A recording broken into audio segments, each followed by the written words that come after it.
Hello and welcome to Odds on La Liga, Matchday 37, penultimate match day, and we have new champions. Congratulations, Barcelona, for La Liga title. They won against Espanyol in the derby on Thursday, and they could celebrate, Alvaro, a brilliant La Liga title, a treble in Spain. No doubt they are the best club this season in Spain. They are, and they have won it in style. And this Barcelona will be remembered for their high line, for how daring they are, for how aggressive they are, for the high pressure, and for Lamine Yamal and the teenagers. I mean, Lamine Yamal, again, 1 goal and 1 assist to give Barcelona the title at the Espanyol ground. It's been an incredible season for Barcelona. I know that they couldn't put the cherry on top of the cake winning the Champions League, but they were close to reaching the final. And it's been entertaining to watch. I have to say, it's been a real joy to watch Barcelona. I don't know if the next season they will keep this level or not. I can see that as the season went by, especially from February onwards, many teams at least had a plan against Barcelona, how to attack them. But still, Barcelona kept on winning. Barcelona hasn't lost a league game in 2025, which is incredible. I mean, in the last 16 games of La Liga, Barcelona has won 15 and drawn 1. I mean, like this, it's impossible to lose La Liga.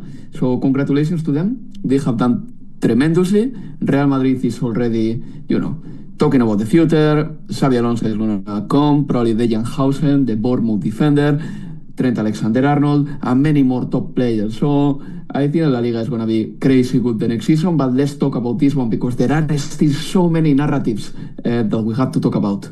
Yes, Las Palmas got relegated. Athletic de Bilbao will play Champions League next season, but still we have 1 spot for Segunda División and 1 spot for the Champions League, although it looks like Villarreal is going to be the 5th. We are going to talk about everything in this La Liga show, so also remember to press the like, guys, and subscribe if you enjoy our videos. And now let's go on with the show.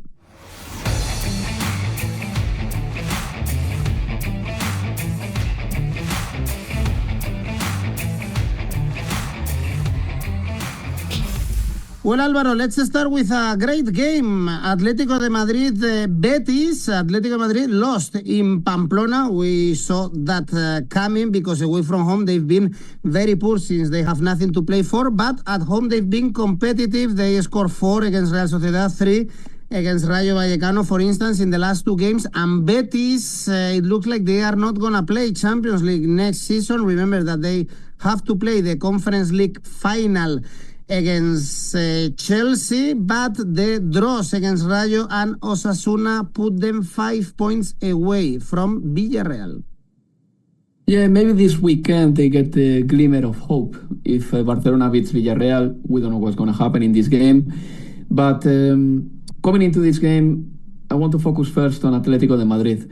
The season for them was over pretty much in March. That was the thing. They were close in the Cup, they were close in the Champions League, close to beating Real Madrid. They didn't do it, and then they had such a gap in La Liga that, as soon as they were out of the knockout competitions, knockout tournaments, they saw themselves in the middle of nowhere with the passport for the Champions League pretty much achieved, pretty much sealed. So what can you say about them? You can say about them that sometimes it becomes very obvious that they don't have the squad that Real Madrid and Barcelona can potentially have. When Simeone rotates, it's not the same.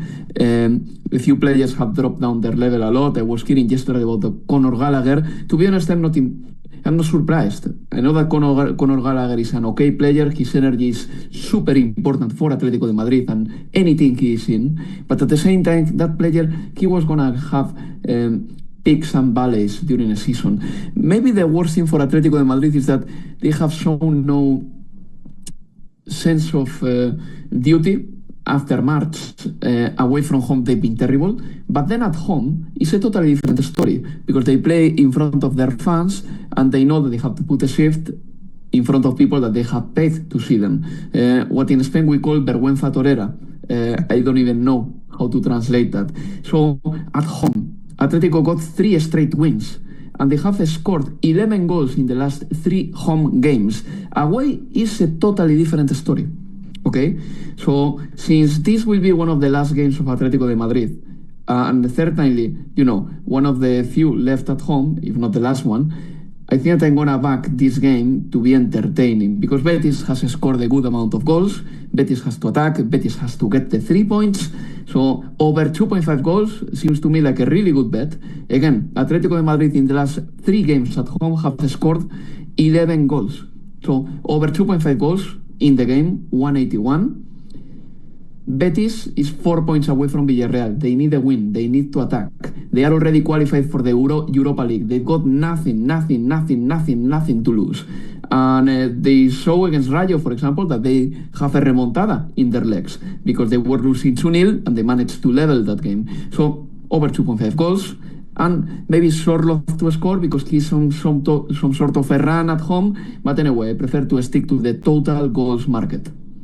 Osasuna Espanyol is the next game. Espanyol is still not safe. 5 points above Leganés, but well, they lost the derby. They are angry also at the referee because of the red card shown to Cabrera. It's 4 consecutive defeats for Espanyol. So again, still in danger. And Osasuna fighting for Europe. Alvaro, they beat Atlético de Madrid. They are level on points with Rayo Vallecano. And this week we knew that Vicente Moreno won't continue in Pamplona.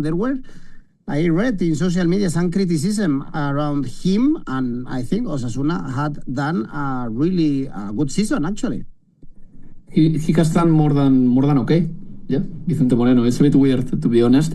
It's true that some may argue that Vicente Moreno's first season as Osasuna manager coincides with Ante Budimír's best ever scoring season. So maybe Budimir has hidden with his goals some structural problems that Osasuna has had.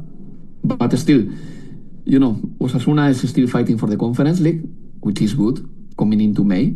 They've got the same points as Rayo Vallecano, and we have praised Rayo Vallecano a lot. So Osasuna is in a very similar situation.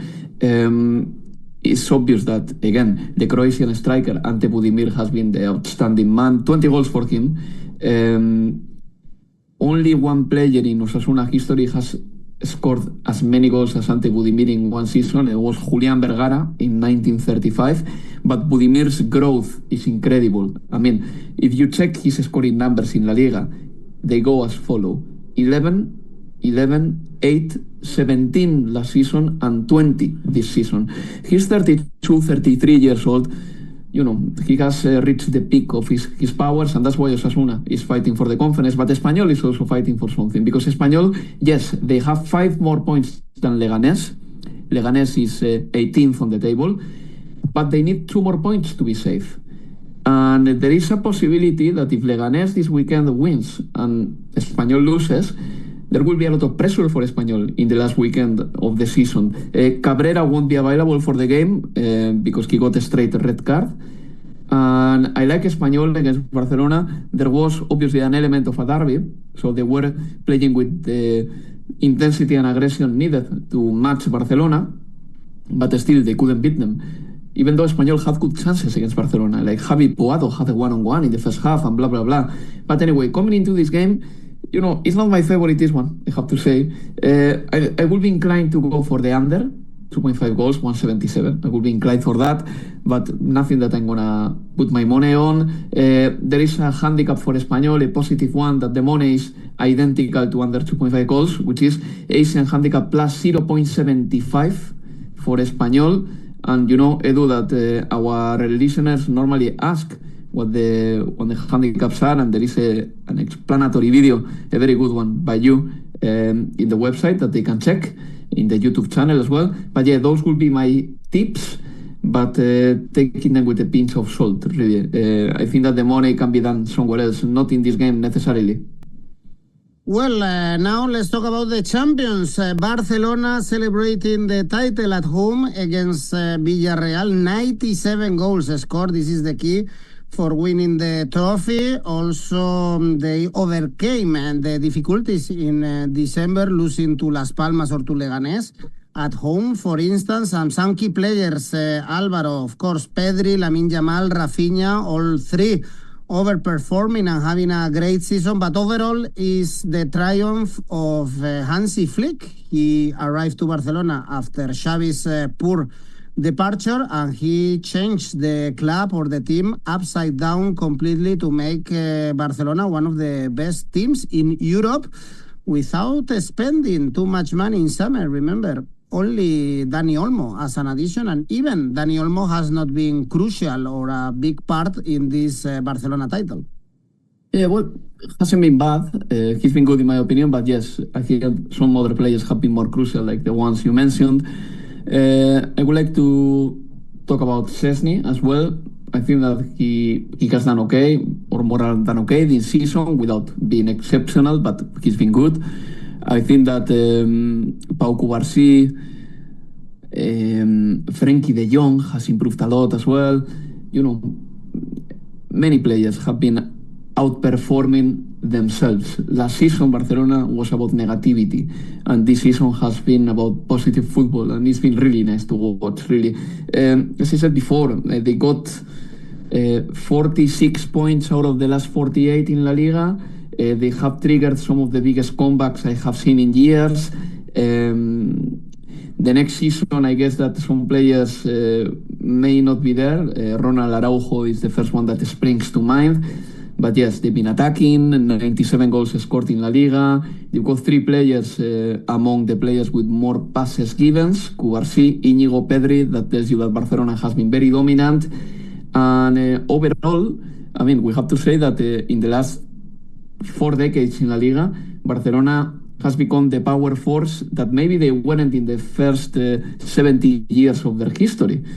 Barcelona won 18 leagues out of the last 35, and in the first 75 years of their existence, they only won 10 leagues. So it's an incredible thing. The team completely changed, and Real Madrid has been very good as well in these years, we have to say. But yeah, what a season for Barcelona. What a season for Barcelona. I just hope that Joan Laporta, the president, doesn't fall into the trap of being the victim, because he said yesterday, we have won the league against everyone and against everybody.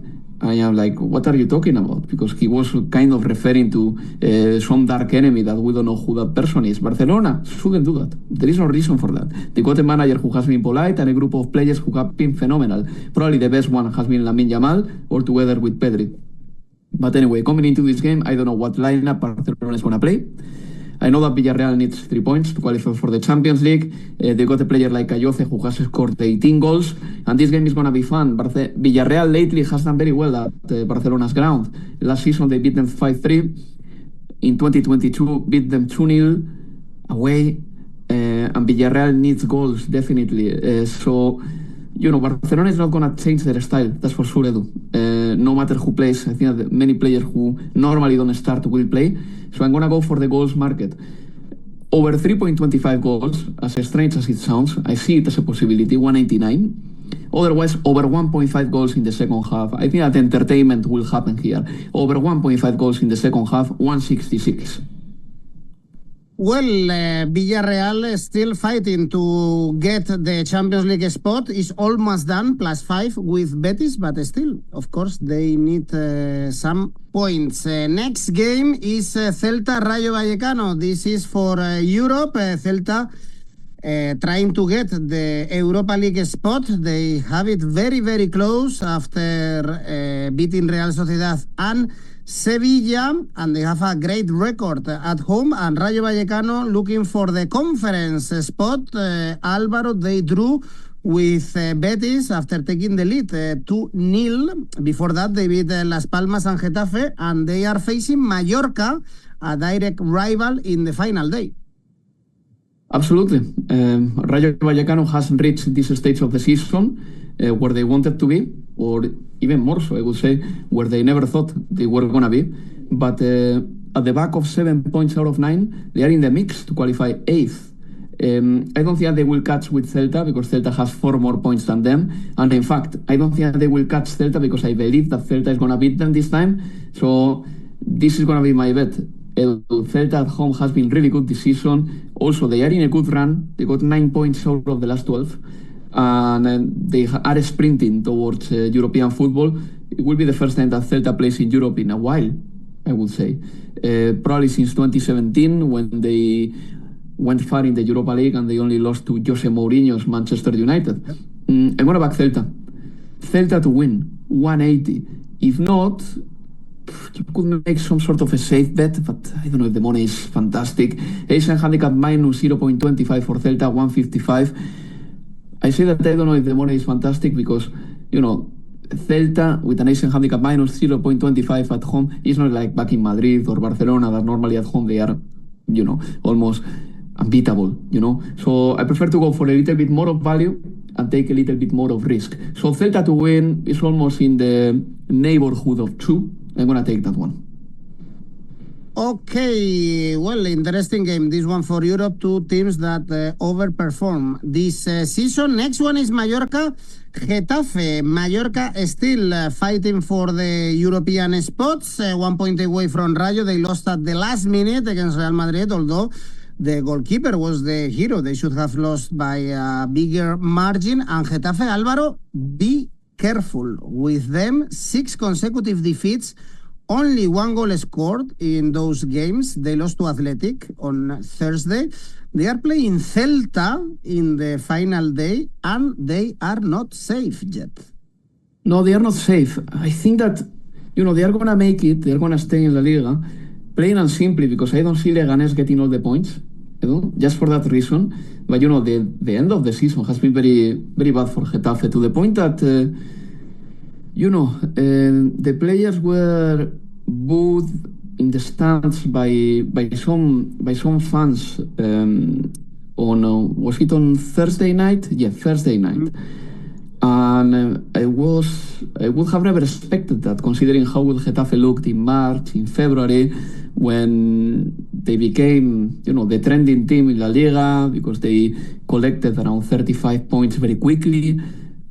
But everything has demolished. I mean, they have suffered six straight defeats. I mean, why is that? How can a team that beat Atlético de Madrid, for instance, at home, suffer 6 straight defeats against opponents of any caliber, really, from good to bad? Getafe needs 2 points to stay safe. I think that personally, even not getting these 2 points, they're going to be fine. But you cannot end up La Liga like this. And, I don't know if Bordalás is going to like this ending of the season, if he's going to keep some grudge against his players, if he has a proper explanation just to describe why this is happening.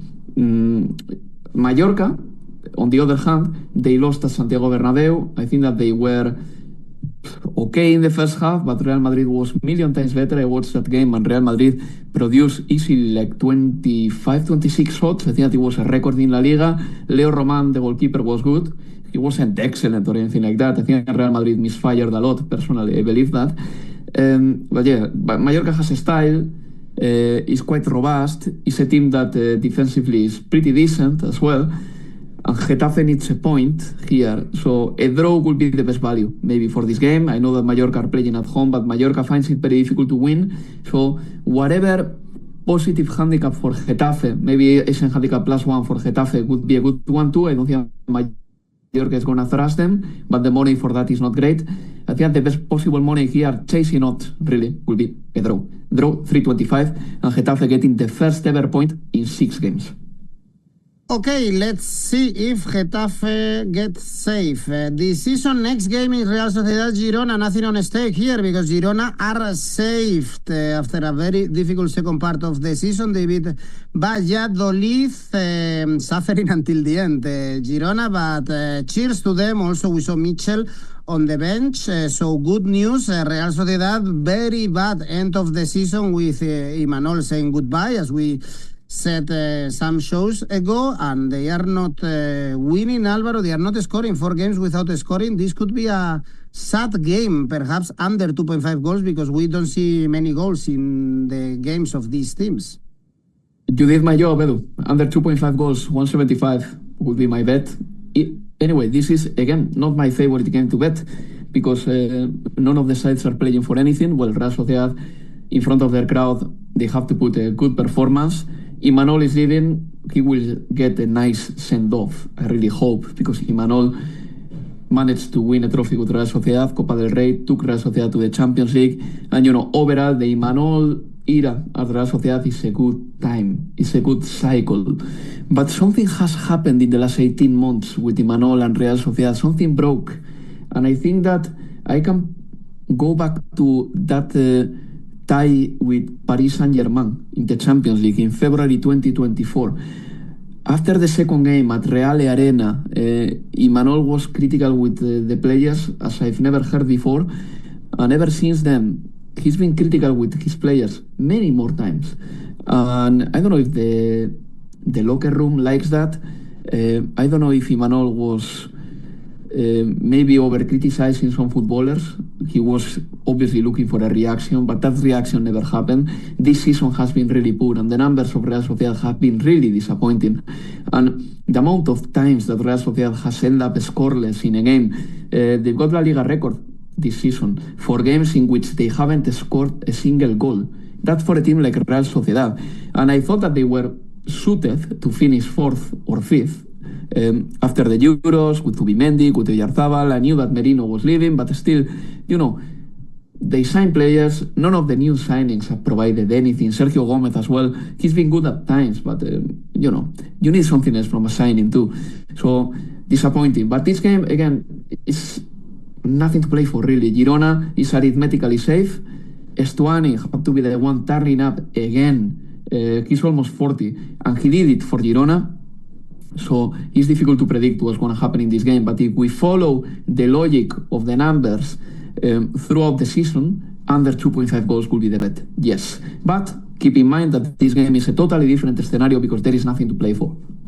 Indeed. Valladolid Alavés is the next one. Here we have to look at Alavés, of course. They are almost safe thanks to the win 1-0 against Valencia with a controversial penalty. But they need to win here, Alvaro, and they will be safe. They should win since Valladolid had gotten 1 point in the last 17 games. It's 10 consecutive defeats. You just put the comment that you want at the performance of Valladolid this season. And, Alavés also last 8 games under 2.5 goals. Yeah, but I'm going to go for Alavés to win. Edu, I mean, there is no point, I think, that on explaining Valladolid's run and Valladolid's season. We have talked about that a lot. They sacked Pecholano, and after Pecholano, they never improved. The numbers in the second half of the season has been appalling, terrible. And if you look at Alavés numbers, in the last 5 games, they have lost only 1. And they have beaten the likes of Real Sociedad and Valencia. They have drawn with Atlético de Madrid and Sevilla. So the calendar wasn't easy, but they have stayed competitive. So I'm going to go for Alavés to win, plain and simple. Right now, it pays 168. I think that the odds are going to stay pretty similar until Sunday, so I will take them. Yeah, it's going down, actually. I had even slightly higher odds. It looks like a 1-0 or something like this for Alavés. Correct score 1-0 is around 6 for Alavés, which could be a good option. Next game is Sevilla Real Madrid. This is a hot game in every league. Now there is nothing on stake in this game, Alvaro, but still Sevilla's supporters are very, very angry after beating Las Palmas and staying in Primera División. They were looking at the president, at the sporting director, even against Caparrós. The season has been very poor. There is no one to be saved for Sevilla, perhaps 𝗀𝗏𝗏𝗀𝗏𝗏. But the crowd are not happy. And let's see how Sánchez Pizjuán behaves in this game, with Real Madrid already looking at the next season. The only positives for Real Madrid, I think, number one was the reaction and the proposal against Mallorca, attacking a lot. Then Mbappé, he's going to be the top scorer of the competition for more than 40 goals scored this season. This is the best debut ever for a Real Madrid player. And now thinking about rebuilding for the Club World Cup in summer. Yeah, they will reveal for the Club World Cup. Hausen, Trent Alexander-Arnold, Xavi Do you like Alonso, let's see. the signing of Hausen? No, but it's been reported that the signing is almost done. But you don't like him? Hausen, yes. Okay, that was my question. If you like Hausen, if you think he's a good addition to Real Madrid. You know, I'm not gonna lie. I mean, I don't know how he's gonna respond in a top club because he has been playing for Bournemouth and the demands are different in Bournemouth. But number one, he's been really commanding and really good in the Premier League. And number two, when he played for Spain, he showed the personality. I think he got his debut for Spain in Rotterdam, and he was born in the Netherlands, but he decided to play for Spain. And every time he was getting the ball, the fans from the Netherlands, they were booing him, and he showed the personality. So I think he has it. He's very good on the ball.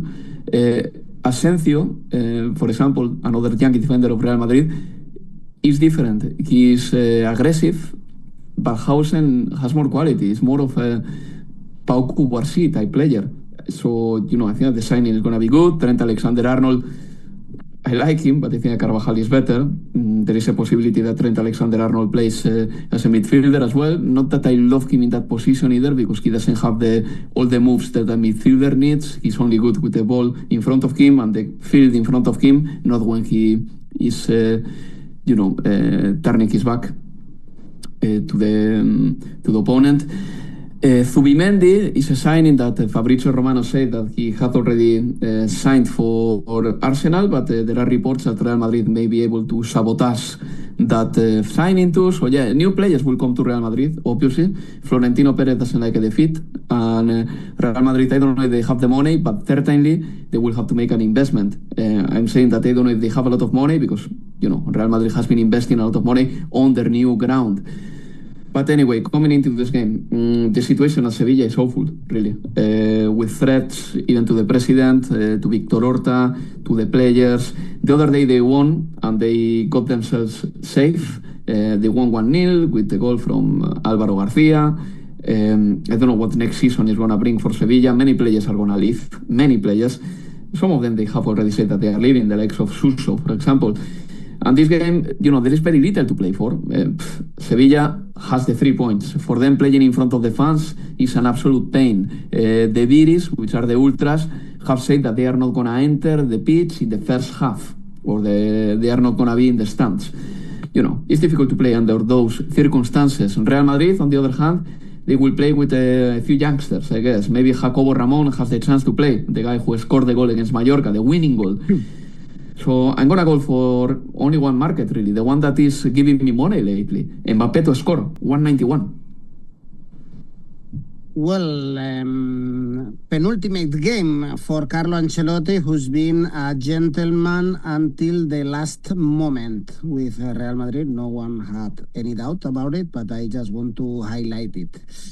Next game, Unión Deportiva Las Palmas, Leganés. Las Palmas got relegated last week or last match day with their defeat and the win of Alavés. So goodbye after 2 seasons, I think, in Primera División. It's been a disaster year for the Canary Island teams since Tenerife got relegated to Spanish third division. So the Canary Island football has not been good at all. And now it's time for Leganés to win or win, Álvaro. This is a match ball. They have to win both games to be safe. The good news for Leganés is that they are playing the 2 worst teams of the division. Yeah, so that's why no one can be totally safe. Espanyol, Getafe, they know that they need a win. I'm going to back Leganés with a draw no bet here, 180. I think that is the sensible bet, considering that Las Palmas has nothing to play for. Of course, they are playing in front of their crowd. They cannot put a bad performance, but how can you trust Las Palmas? I mean, they went down after Alavés victory. This season they had 2 managers and none of them quite work. Carrion stayed there for 9 or 10 games, then Diego Martinez came and they had a little bit of a momentum at some point in December, I would say, when Las Palmas got 3 wins in 4 games. But after that, they've been awful. They've been terrible. 2025 has been a year to forget. They got only 2 wins in 18 games in 2025. And I think that they did over 10 signings in summer, but only Fabio Silva was actually a difference maker. No one else stepped up and gave something new and good to Las Palmas. So yeah, a season to forget. I know that the board is going to stay at least until 2030. This is what I heard yesterday. And the board says that going down to Segunda is a blow, but not a disaster. That financially is not that bad. Apparently the team is okay from a financial point of view, but yeah, very disappointing. And Leganés, they are still alive. And I think that this is going to prevail. The fact that Leganés has something to play for. They've been training hard, I'm pretty sure this week, just setting their eyes in this game. Las Palmas players, probably they are dreading this game they are going to play on Sunday. Leganés footballers, they are really relishing and wishing to play this game as soon as possible and get the 3 points.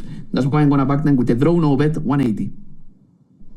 Next one, actually Las Palmas at the beginning of the season, they were among the favorites to be relegated, and at the end, they got relegated. Valencia Athletic is the next one, a classic of La Liga teams, almost with nothing on stake, because Athletic got their ticket to the Champions League. Great success, great season for Athletic. I want to highlight this because playing the Europa League semi-finals and qualifying for the Champions League, I think it's only the second time in their history, is great for Valverde's team. And Valencia, Alvaro, almost without options of playing for Europe, but as we always say, cheers to Corberán, kudos to him, because he's changed the team, and they are relaxed in these last 2 games of the season.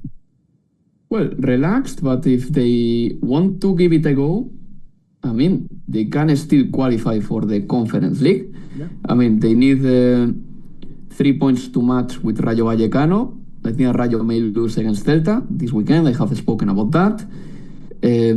They could still make it to the Conference League. So, I'm going to back Valencia because Athletic got their target. They qualified for the Champions League, and it was so much their target, and I can prove it. I mean, the second leg against Manchester United in the Europa League, it was a game in which Athletic de Bilbao, despite having a tiny chance of qualifying for the Europa League final, they did a lot of rotations, because they knew that the important thing was to qualify for the Champions League. This is what's going to give the team a lot of money. This is what's going to make probably Nico Williams stay 1 more year. And this is what Athletic de Bilbao needs after so many seasons, just being close to qualifying for Europe, for the Champions League. This season, finally, they got it. And the season of Athletic de Bilbao has been phenomenal. They are the best defense in the league. 26 goals conceded. I can't even remember when was the last time Athletic de Bilbao had the Zamora Trophy, the goalkeeper, to the team with less goals conceded. Maybe that was when Javier Clemente was the manager in the early 80s, really. And it's not only that, they have lost only 5 games, of which I can tell you that a few could have gone either way. And for example, the defeat against Girona, Athletic missed 2 penalties in that game. You know what I mean? They've been competitive, very competitive this season, and every time they lost a game, if we forget the games against Manchester United, they have lost only for 1 goal. Only for 1 goal this season. Against Atletico, against Barcelona, against Real Madrid, and against Girona, all the defeats they got were by 1 goal. So kudos to them. I think, however, that this game is going to be Valencia's, because Athletic got the target. Yesterday they were celebrating in the locker room, qualifying for the Champions League, 3rd Champions League since 2015, and I really hope that this time Athletic de Bilbao can stay competitive in the Champions League, because in the last 2 other times that have been playing Champions League football, not European Cup, Champions League, they were knocked out in the group stage. That happened in '98 when they were in a group with Juventus, for example, and Galatasaray. I remember 𝗵𝗵𝗏 scoring against them, and that happened in 2015 when they couldn't go through a group with Porto, for example. I think that the new format may be amicable and good for Athletic de Bilbao, more games, more chances to go through. But yeah, Valencia's second half of the season has been so good, and they are still playing for something, that I'm going to back Valencia with a draw no bet, 172. I think that they can make it this time. Otherwise, if you think that you can squeeze a bit more money for this game because you believe in Valencia, you should know that From the draw no bet until Valencia to win, there is a range of money that goes from 170 to 240. Down to you to pick your favorite. In my opinion, draw no bet is more than enough. All right, Alvaro. Well, this is it for this penultimate match day. All the games to be played, by the way, Sunday, 7 p.m. Spanish local time. Alvaro, just let me remind our audience that they can still post their tips in the Oddspedia website and participate in our tipster competitions. There is some cash to be made, and also we have available rivals where you can create your own tipster competition and challenge your friends. Let's go with your safe bet, Alvaro. Yeah, very quickly, Edu. The first best attack of La Liga and the third best attack of La Liga are playing against each other at Barcelona's ground. Therefore, Barcelona-Villarreal over 2.5 goals, 140. Okay, and the ACCA? Very simple. Atlético de Madrid, Betis over 2.5 goals. Barcelona-Villarreal over 3 goals. Altogether, 284. Thank you, Alvaro. Thanks everyone for watching. See you very soon, Alvaro. Bye bye.